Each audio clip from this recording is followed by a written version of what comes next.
So let's go here. Our theory is that I'm going to integrate 1 over 1 minus x to get there. That is so simple that students feel like they don't need to use summit. That's dangerous. I've screwed this up so many times that I'm going to use summit. du is negative x dx, so it becomes negative 1 over u du. Negative dx, thank you. Negative dx, excuse me. So the antiderivative is negative natural log of u, so negative 1 minus x. And so is it a perfect, just take the antiderivative? No. It's not. Okay, so there's a bit of a problem. I know that the antiderivative of 1 minus x is negative natural log of 1 minus x. This is what I want. So isolate this. Log of 1 minus x, let's write the absolute value. I'll talk about that later. Oops, and there's not dx there. Sorry, I'm cooking out. Natural log is going to be the negative of the integral of 1 minus x dx. Once you've established the calculus relationship, then you can go to the series. You can say, therefore, the series for this will be the opposite of the integral of this series for 1 over 1 minus x. So natural log of 1 minus x is the opposite of the antiderivative of, what's the series for 1 minus x? 1 plus x squared, dot, dot, dot, dot, through x to the n and beyond with respect to x. When you integrate, don't forget your c. It comes first. So I actually threw it in front of the negative. I guess you could put it in with, I don't know. I just put it in front. Okay. C minus. What's the antiderivative of 1? Antiderivative of x? 1/2 x squared. Antiderivative of x squared? 1/3 x cubed. Antiderivative of x to the n?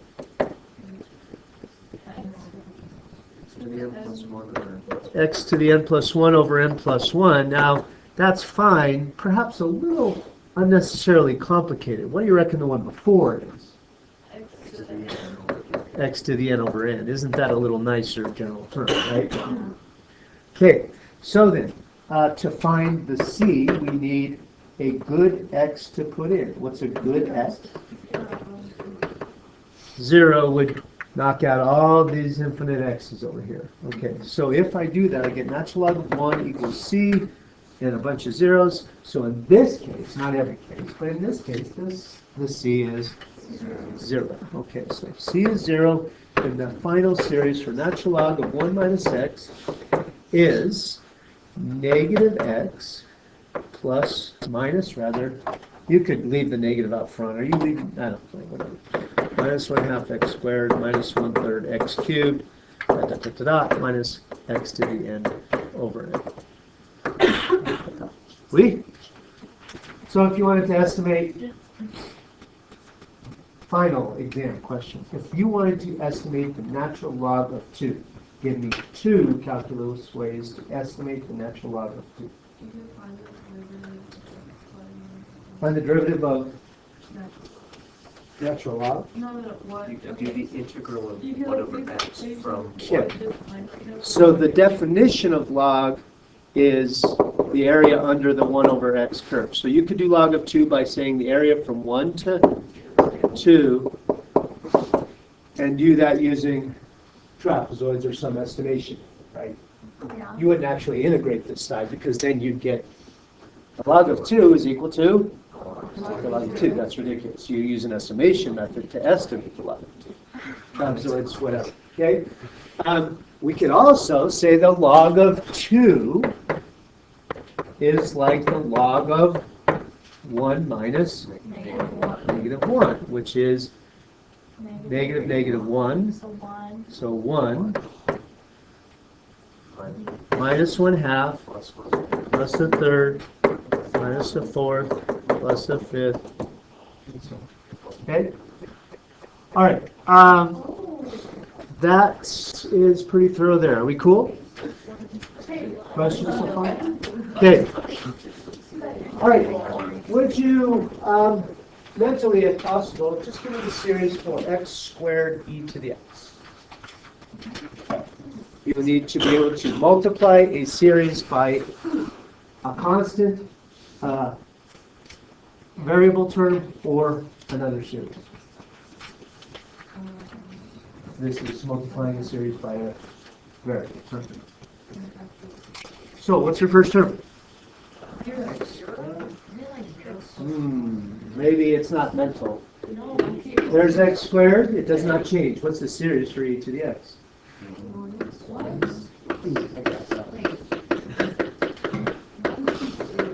Okay. To get the series for x squared e to the x, you definitely do not take derivatives. You just say, I know the series for e to the x, and I just need to multiply that series by x squared. So, if you do that, then you get every term is bumped up in power by 2. So X squared plus x cubed plus x to the square root of 2 factorial. You get x to the n plus 2 over n factorial.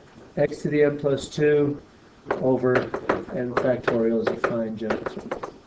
Okay, are you with me? All right. Did you say no?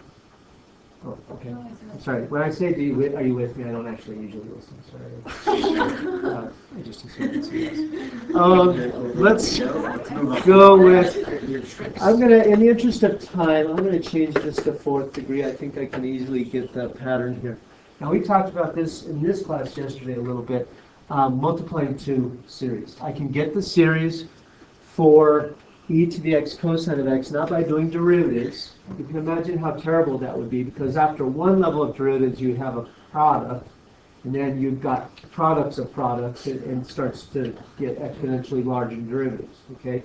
So it's ugly. Instead, we're going to do this by multiplication of known series. This might take a little bit of vertical room, so let's go over to this side. E to the x is 1 plus x to the first over 1 factorial plus x squared over 2 factorial plus, now anticipating how far I'm going to have to go, if I want an n answer of x to the 4th, about how many terms am I going to need to show an e? Or at least where do I know I can stop? 4th. I know I cannot go beyond 4. Okay. What about for cosine? What are the terms I'm going to need to focus on? 1 minus x squared. Minus x squared over 2 factorial, and I'll probably be able to stop that at X to the 4th. x to the 4th over 4 factorial. Anything beyond that will be above 4th degree, so I won't need to focus on it. Now, we're going to focus on, I know it's a little opposite of the multiplication algorithm we usually do, but we're going to go from left to right. So, I'm going to multiply 1 times all these terms and just record it directly below. So 1 times all those is just the x or e sequence series right back at you, right? Because 1 times the series is the series. Now, when I multiply the next term, which I'm going to do, I'll do this in red. I'm now multiplying negative x squared over 2 factorial times all the e terms above, right? Where, as far as alignment, it's just like multiplication. You shift over a column, so you're adding like powers. When I multiply, for example, when I multiply 23 by 47 and I get the next line here, why do I shift over one place? Yeah, because you're really combining like terms. When you get this number here, that is the, I'm sorry, I'm having a hard time multiplying. This is the tens place, right? When you multiply 4 times 3, that's not really 4 times 3, that's 40 times 3, and so it goes in the tens place. We're shifting over a place so that we have like place values. Same goes here. When I multiply x, negative x squared over 2 times 1, I'll put it here because, oops, I actually need to multiply it by, oh yeah, no, I'm good, right? Negative x squared over 2 factorial times 1 goes here because it's x squared. Cool? Yeah. Then when I multiply negative x squared over 2 factorial times x to the first, It's negative x cubed over what? 2 factorial, and it goes there because it's x cubed. And the next is negative x to the 4th over, careful, 2 factorial times 2 factorial. Yeah, we'll need to do, the bad news for you today is you'll actually need to be able to add fractions. Okay, yes, that is unfortunate. I'm going to hold off on that because we're not ready yet. We're going to get a few more terms. Now that's all I would need to do there. Anything beyond that would be greater than x to the 4th, so I don't need to address it. Now I'm going to go to x to the 4th and multiply. X to the 4th over 4 times 1 is x to the 4th over 4 factorial. Okay, x to the, and that's actually all I need to do, yeah? Okay then. So here we go. Adding, my first total is 1. I'll do the first 2 for you. Actually, I'll even do the first 3. 1 plus x to the 1st over 1 factorial. X squared over, you tell me. What is x squared over 2 minus x squared over 1? X squared over 2 minus x squared over 1 is negative x squared over 2 factorial. Okay? Okay. Now we're talking x to the 3rd over 3 factorial minus x to the 3rd over 2 factorial. What's the greatest common factor there? 6 or 3 factorial. So this you need to change none at all, but this you need to multiply by a 3. So you get negative 2 over x cubed over 3 factorial. Okay? The last term here, x to the 4th over 4 factorial is 2x to the 4th over 4 factorials minus x to the 4th over 2 factorial 2 factorial. Shall we reduce this a little? This is 1/12 x to the 4th minus x to the 4th over 4. Common denominator is 12, so x to the 4th minus 3x to the 4th is negative 2x to the 4th over 12, or negative x to the 4th over 12. 6, 2 12ths, 1 6, right? It was 2 12ths, is that correct? Yeah. 2 12ths, 1 6. Cool? Okay. Would you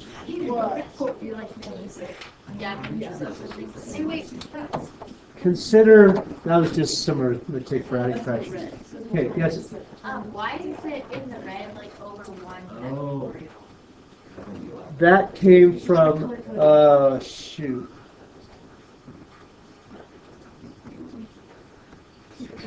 That should have been 2 factorial, yeah? Okay, so that was over 2 factorial, so that should have zeroed out. There was no square, yes? Thank you. You're right, I made a mistake. Okay, this is pretty common. Think about it, kind of free response. Think about it, please. Is that function above that we just did, this is part B, it's still relating to this, is the function e to the x cosine of x increasing or decreasing at x equals 0? Give me 2 ways you can answer that question. For this function, e to the x cosine of x, is it increasing or decreasing at 0? Okay, one is old school. Take the derivative of it at 0 and see if the derivative is positive or negative, right? That's old school. If you know what you're doing, you can actually just look at that and say, oh, it's blank. You need the first derivative, yeah? You know, based on Taylor, that the first derivative at 0 over 1 factorial is 1 right here. And therefore, that is greater than 0. And so, f is increasing. If you know what to look for in the Taylor, you know the derivative is staring at you in the face, right? Okay, this one gets a little hairy. Again, I'm going to reduce this by, let's go to, in the interest of time, I'm going to go to 2 terms. This gets pretty gross also. All right, so division of series is the one that requires the most organization. Yes? Mr. Good. Why do you only take the derivative of one of the terms?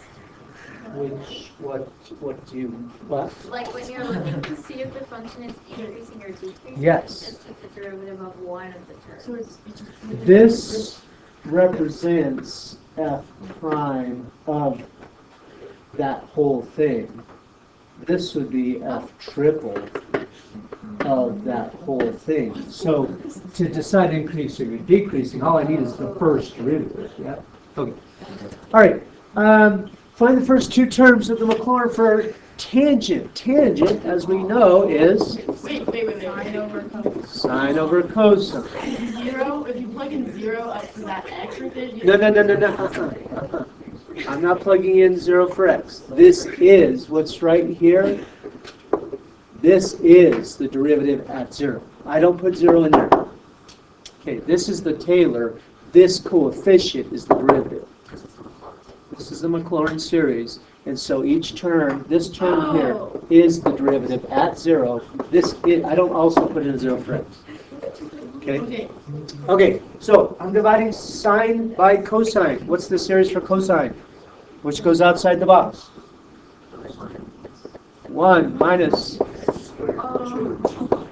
plus x cubed over 3 factorial. That should be sufficient is 3.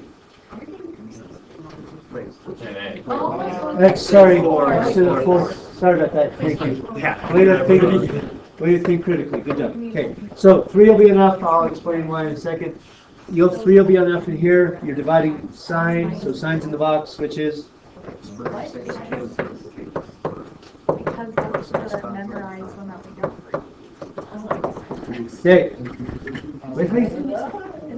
All right, so here we go. The division process goes 1 into x. When I take 1 into x, it goes x times. Now then, when I multiply everything on here by x, it goes here, but then I'm going to subtract it, right? That's the division algorithm. So I would have x minus x cubed over 2 factorial plus x to the 5th over 4 factorial and lots of stuff afterwards. Yeah? Now, you should, if you do division properly, it should gradually work, eliminate the first term and gradually work over. So x's go away. And what is now negative x cubed over 3 factorial plus x cubed over 2 factorial for the next term. So the common denominator is what? 3 factorial and 2 factorial, or just 3 factorial? 3 factorial. So this gets left alone, and this gets multiplied by a 3. So 2x over 3 factorial. Can we all agree on that? Okay. The next one is x to the 5th over 5 factorial minus x to the 5th over 4 factorial. The common denominator is 5 factorial. This you left alone. This you multiply by a 5, giving you a x to the, this should have been 3rd, right? X to the 5th over 5 factorial, and so on. Okay. Now, how many times does, or now what do I do? 5 by x squared. X squared. Maybe I should go 3. 1 goes into, each time you say how many times, there's 1, go into that first term. 2x cubed over 3 factorial. Now, technically, you're done. That's the first two terms. There it is, right? Do you want to continue on? Or? Okay. It gets pretty gross after that, but that's a good start. Okay, you with me? Okay. All right. Gosh, this is the best case of no matter how good a job I do on the preparing you for the AP test, there will be a curveball and there will be a measure of can you think on your feet. That is meant. The BC population is really smart. You guys are part of a smart group. Okay.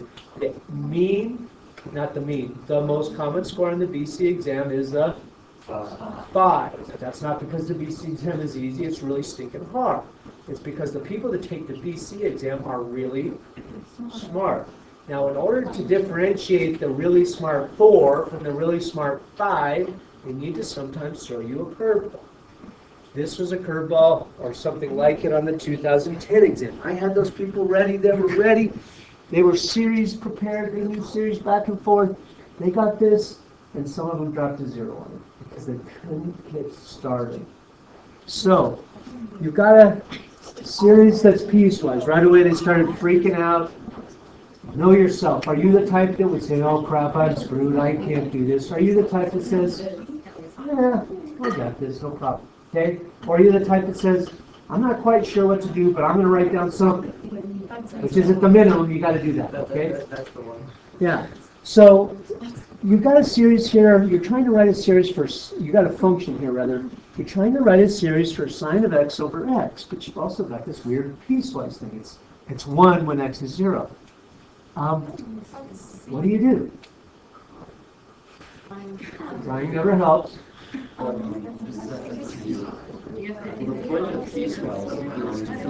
Okay, so the truth to really know this all the way through is to understand why they're doing this at all. It's not to screw with you.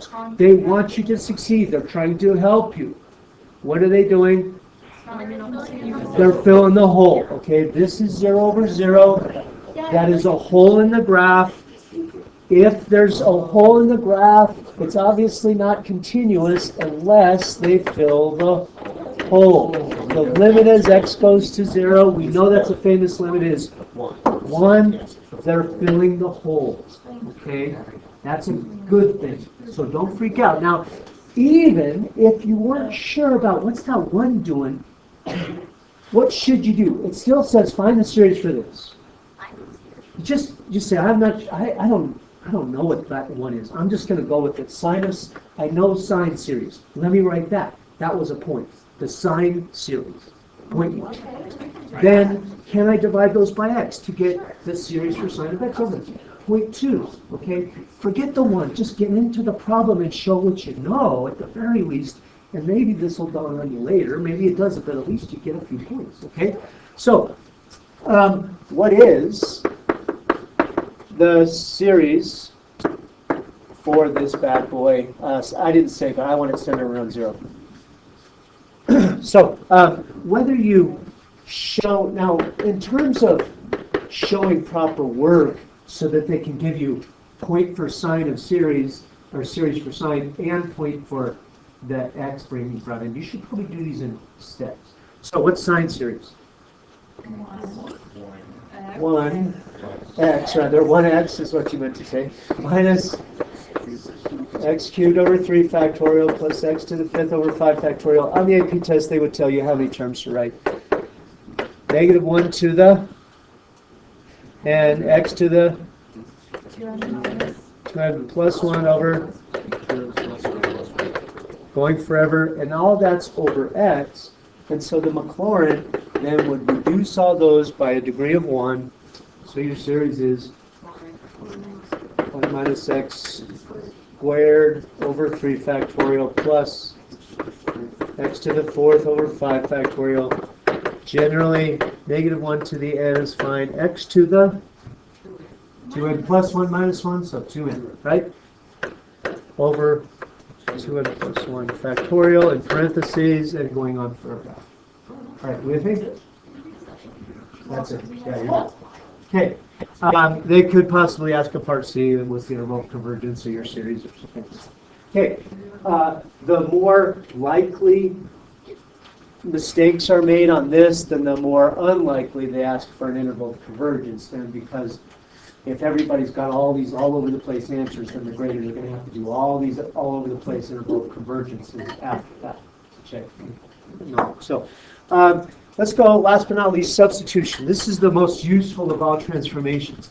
If a function is modeled by a Taylor series, then a function of a function, or in other words, if you have a nested function, a composite function, then the series for that is just the series with that inner function in. There is, however, some gray area to be had here you need to be aware of. I'll get to that on these two in a second, all right? So, the adaptation of this, the geometric series, this is often called, by the way, this is often called the geometric series. Because it's like a 1 over 1 minus r. I mean, that is one of the derivations we use to get that series, right? If I want the series for this, obviously as a fallback, you could take all the derivatives and write it all again, right? But the expectation is that you know how to use substitution. You try and connect 1 plus x to 1 minus, so in this case it would be 1 minus negative x. Now, I'll get to that in a second, but practice on that. What if it was 1 over 2 minus x? Okay, you say just put the shell. You want to get to there. Do we agree? Now you say, how do I get from here to there? Okay, so you could get there one of two ways. I hear 1 over. You could take a half. Yeah. Is that what you're saying? 1 over 1 minus x over 2. Yeah. And then this series, so that way works. That's cool. I didn't even think about that. I actually like that better than my theory. My theory was 2 is the same as what here? X minus 1. Do you agree that's fine? Okay. Now this goes to a totally different answer. All right, you with me? This would be 1/2 times 1 what? This, your theory, your way would result in 1/2 times 1, and what series here? Are you with me? I feel like I lost you. So what's going into the series for x? X over 2. Okay? Oops. You with me? Are you with me? Okay. This has been a great problem in my notes. I wish I would have asked about that. What if they asked for the Maclaurin for this? Could either one work? No. What's the center here? 1. This is not a Maclaurin now. Okay. Through that substitution, you just changed the center. That's a Maclaurin. This is the way you would have to go. Okay. So you have to understand that with substitution, depending on if you substitute a sum, that shifts. That we translate over, and that changes the center of your polynomial. And depending on what they want, you might have just ruined the series. All right. So stick with me here. That again is going to require what the heck?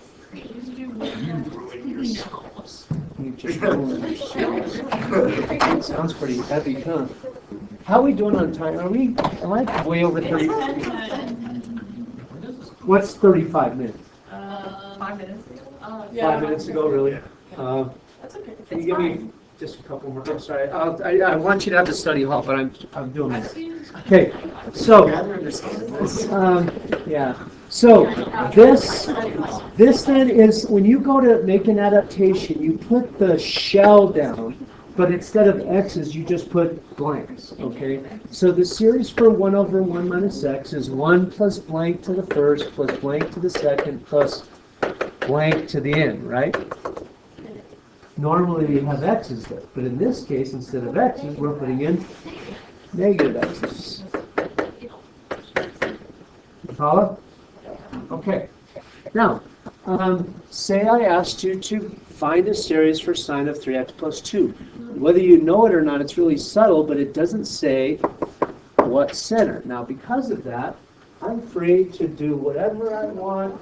Write a series. It just says write a series. It doesn't say, what it needs to be centered around. I'm not trying to estimate a value, so be close to it. Let's just write a series. Now, because of that, it's like fair game for the adaptation of sine of u. What's the series for sine of u? X, but this time parentheses, minus blank cubed over 3 factorial, gradually down to -1 to the n, blank to the 2n plus 1 over 2n plus 1 factorial, and in the blanks go 3x plus 2. Now, what is the center? Okay. It's negative 2/3. I graphed the third degree Taylor here. The blue is the sinusoid. The curve is a negative x cubed. I stopped it at cube. You can see that it's not fitting at 0. It's fitting over here at negative 2/3. It's centered at negative 2/3. Okay? So you need to be aware.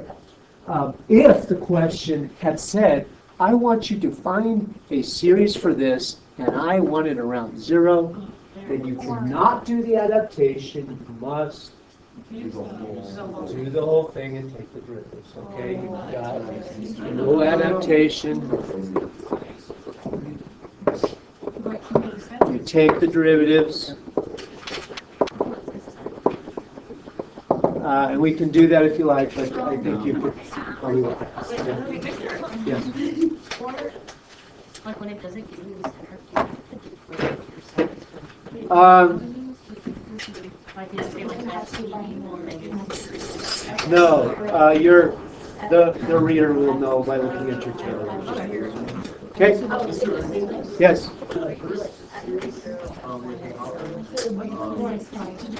Sorry, the second. For everything separate from sine, why don't you multiply that? Why wouldn't I? That's a good question. It feels like by chain rule there should be some free action in there.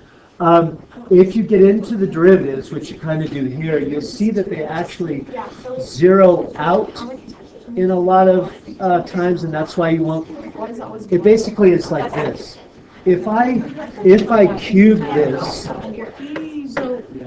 it would be like x minus 2/3 cubed, and out here there would be a 3 to the power. If you tried to make this like a Taylor term, it would be taking out a 3.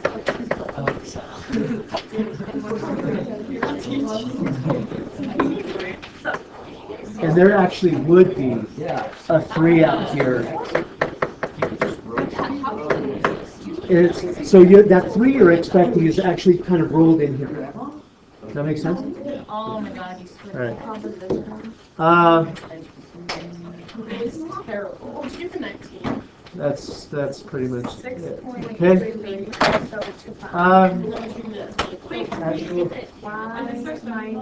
Yes, this is your study note. Sorry, I'll zip it now.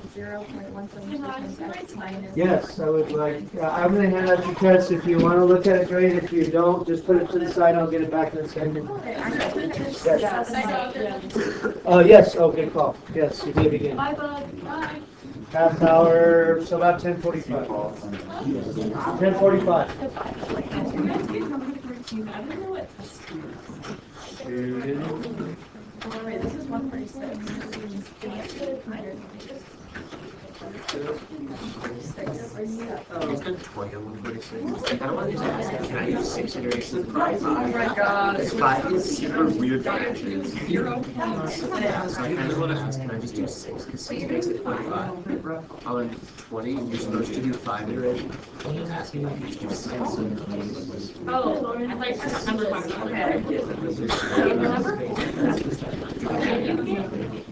Not all twice, so I have to line it up.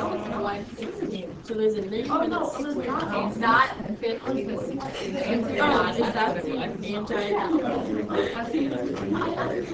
Was that it to the negative? No, what is it?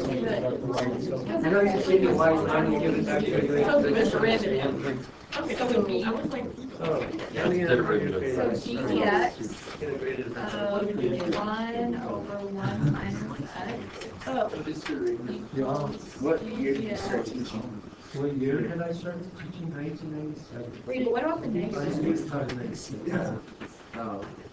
I didn't know what I was. well, because it's 1 minus x and You just negative add 1. into So take But then you also the have the negative x, so it'll be the negative. You're doing 7. Yeah, if it's a negative. Wait, what? Really? Because, so you have the negative 1 from the exponent, and you have the negative 1 from the negative x.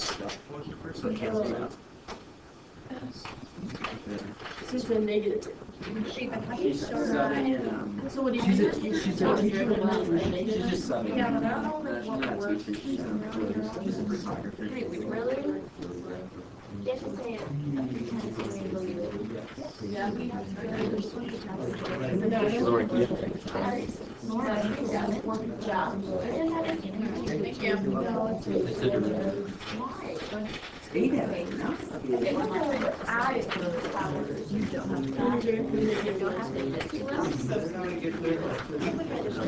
Wait, okay, do you know what works?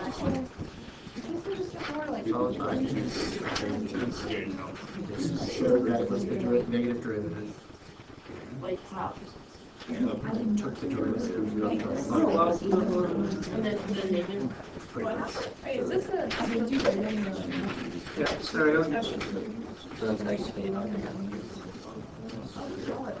Yeah, I kind of screwed up real bad. It's